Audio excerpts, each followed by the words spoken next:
Welcome to our channel. Today we how to activate Monday.com dashboards for executive reporting, complete guide step by step clearly. To activate Monday.com dashboards for executive reporting, start by logging into your Monday.com account. Once on your dashboard, navigate to the left-hand sidebar. Click on the Dashboard section. Select the option to create a new dashboard.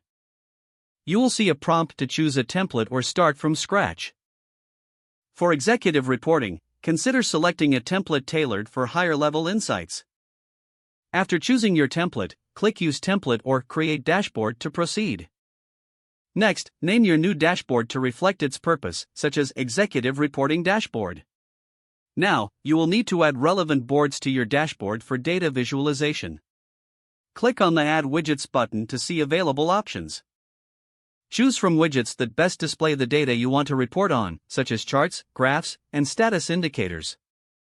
Once you've selected a widget, configure it by linking the appropriate board and defining the metrics you want to track. Customize each widget's settings to fit your reporting needs, adjusting parameters like date ranges and filters. Arrange the layout of your widgets by dragging them into your desired positions. Next, to facilitate easy access, consider configuring user permissions. Go to the dashboard settings and select Share Dashboard. Add team members who require access to this reporting tool, ensuring they have the appropriate viewing rights. To ensure your dashboard remains up to date, check that your boards are set to automatically sync data. Monitor the dashboard regularly to verify that the data presented is accurate and reflective of current performance. As a final step, review the overall layout and adjust any widget sizes for optimal clarity and presentation. Once you're satisfied, save your changes to finalize the dashboard.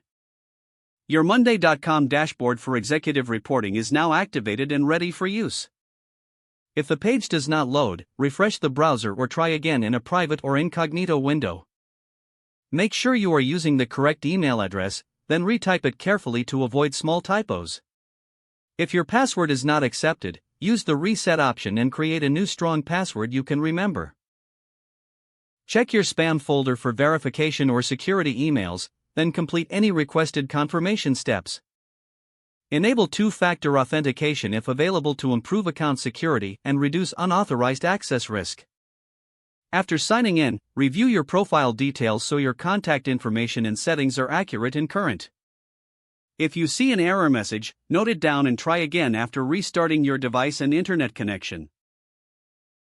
Log out when you finish, especially on shared devices, to keep your account and payment information secure.